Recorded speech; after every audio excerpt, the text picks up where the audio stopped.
I want to focus on a story that's on the Bloomberg terminal that you've written, which basically goes through the worst-case scenarios. So Greece runs out of money. What happens next? You know, we're in uncharted territories there, and Greece running out of money wouldn't necessarily be the trigger. The trigger would be for something really bad to happen, probably for the ECB to cut them off. Once the banks are cut off, the government can't sell their T-bills, which is what keeps them operating. After that, you're looking at probably capital controls. You're talking about limits on withdrawals, on international transfers for the country to try to husband whatever cash it has. After that, you've got two possibilities. One, they freak out. They realize this is really not what we want to be doing, and ultimately the government compromises, gives in to largely the Germans' demands. Or they say, we can't live like this. The Germans are trying, and our Euro area partners don't want us here anymore. If they don't want us, we don't want them. They go off and they start printing their own currency, or they print some sort of scrip as a means of exchange to keep their economy functioning. Probably the euro is circulating at the same time. In all events, the economy really goes down the chute. Yeah. This is like a Spielberg film. Yeah, I mean... Armageddon. The euro was supposed to be forever. There's not a roadmap, there's not a game plan, there's not a blueprint, there's not a legal... A few years ago, the ECB said it was not legally possible to leave the euro. So it's really, it's guesswork at best. But you know, for the people of Greece, it's not going to be pretty. Yeah, it's not going to be good at all. Silvio, give us a sense of how concerned you are, and give us a sense of how you interpret the fact that the ECB made the announcement with the ELA yesterday. As Mark Gilbert was saying, is this a sign of how bad things are, that the ECB are actually saying they really need our help at this point?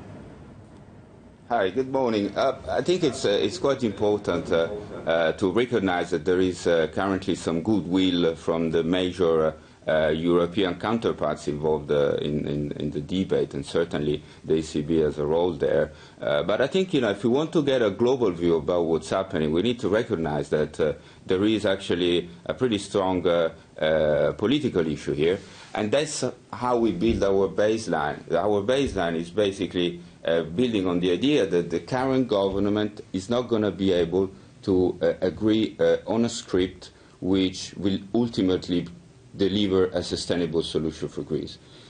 Presenting a list of measures at the political level is not sufficient to release a plan and the disbursement which would put Greece back in a sustainable path. You need the technical expertise.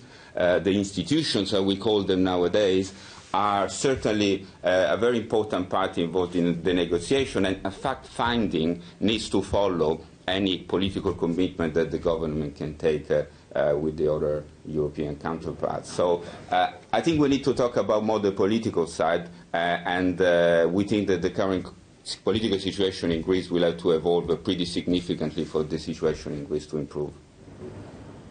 Silvio, Charlie Munger of Berkshire Hathaway said this week, you can't vote yourself rich. And he was talking about Greece, and he says, OK, you can have whatever election outcome you want, but the Greek people just can't vote themselves to be better off. Do you think the Greek government collapses over this? Do you think they're unable to satisfy this conflicting demand between what they've promised the electorate and what they need to get the money? Does the government just have to go? Yeah, I think ultimately that's the way the situation will get resolved. And the most reasonable way we can conceive at the moment that we see that happening is basically via the creation of a unity government, right? There is clearly a demand from a population which has also some element of inconsistency, if you like, because our understanding is that the Greek people want to stay in the Eurozone, but obviously they're not very happy to accept the conditionality which is imposed upon them. And in order for a step forward to be made, you need a representation of the population which is as broad as possible. You need the political class to take over the very big challenge of accepting some elements of conditionality, which means to us that the current government will have either to include whoever else has a say in reflecting the population beliefs, or eventually moving to a completely new government which has got a unity character. So in a nutshell, the answer to your question is probably... No, sorry, finish your thought, and then I was going to pick up on it. Yeah, no, so we think, probably moving towards a unity government is the most likely outcome in our view at the moment. So creating the conditions for a split to be discussed and accepted. So, Mark and Jim, is this them trying is this the Greek government, again, playing game theory, right? So they're ready. They're ready to implement the reforms. They have a great plan, but they just need to make sure to show the population that they've done all they can to turn around the bad Germans.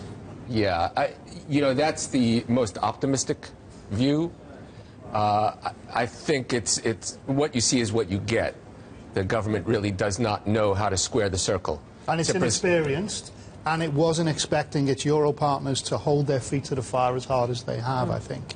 That's exactly right. And what you see is in Athens anyway, the government's inability to balance the conflicting demands of the Greek people, which is we don't want the conditions on the loans, but we want to keep the euro. And that is, that's an impossible situation. And it's really, if you had to bet money, you'd probably say that they would ultimately stay in the Eurozone, because for people like Angela Merkel, having the Eurozone begin to unwind would be just a political, the worst political failure in Europe probably since the war. Yeah. I mean, it would just be... As Mark Gilbert said, don't bet against Angela Merkel. Guys, thank you so much for coming in. Jim Hertling, Mark Gilbert, and Silvio Peruzzo, senior economist at Nomura.